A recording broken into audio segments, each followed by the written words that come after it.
Stephanie Watkins always knew she wanted to work with animals, but it wasn't until a semester abroad in Austria that she realized she wanted to work at a zoo. Now a zookeeper at the Jackson Zoo, Stephanie's dream is now a reality, making her 9-to-5 job a little wilder than most. The mornings are pretty much dedicated to feeding and cleaning. So we go through and we check on all animals, make sure they're doing well, they're all healthy. We feed them, if they're in a night house, we let them out, get their exhibits ready for the day for the public to see them. Once we get the animals out, then we go back and we clean their night houses. So you kind of go through a pattern. You go and get everybody on an exhibit, and then you go back through and clean. That's a lot of responsibility when there are over 200 species and between 400 to 500 animals.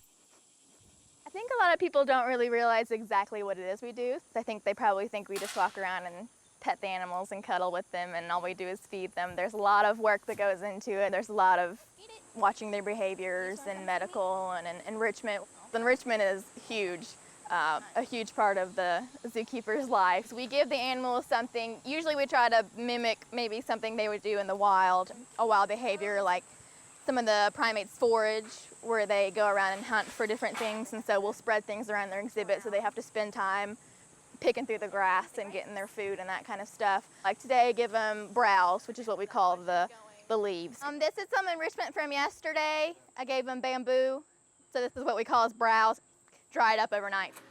Not all enrichment is about food, though. Stephanie's been working with the lemurs for weeks now.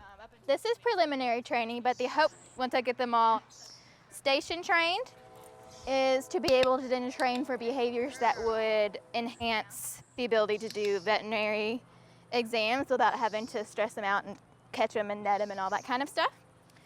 So one day I hope to be able to maybe give them injections while they're on their station, or get them to enter a crate voluntarily so they can be taken to the vet. Another equally important facet of Stephanie's job is education and raising awareness. There's a lot of kids that come through here that have never even seen the animals in their backyard, like snakes and just squirrels in the trees, let alone exotic animals. So I think it offers a great opportunity. They get to see all the animals for themselves. They get to learn about them. Hopefully one of our main goals is to educate. Stephanie also tries to share with visitors that each animal has an individual personality. Ronnie!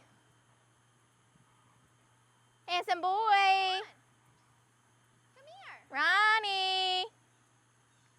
Come say hi, boo-boo. I mean, we'll see with the rhino. He's like a giant puppy dog. He loves to have his ears scratched before he goes out in the morning. He'll just stand there. He's like, are you forgetting something? And we have to scratch him behind the ears before he goes out.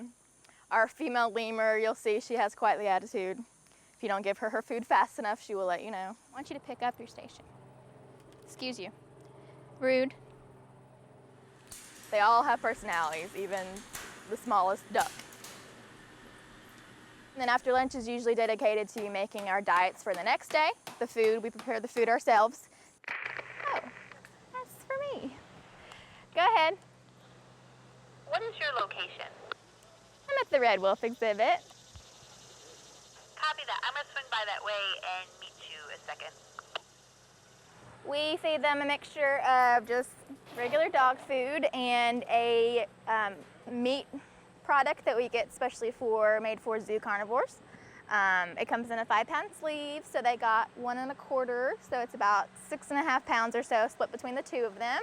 The rhino is a funny one today. I froze some alfalfa in a bucket, so that's very interesting. We'll see that. In the summertime, we try and keep them cool, so we do ice treats. We're going to be doing that today, where we freeze fruit in a bucket to make a big popsicle, basically, for the animals to lick on and keep cool.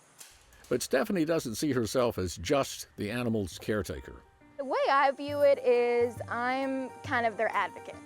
So I take care of them every day. I learn their behaviors. Probably out of everybody, me being their primary zookeeper, I probably know them the best. And I'm able to communicate what I think they need. I have to watch their behaviors. If anything's off, we let the vet know. I just really think I just speak for them because I can't speak for themselves. Say good night.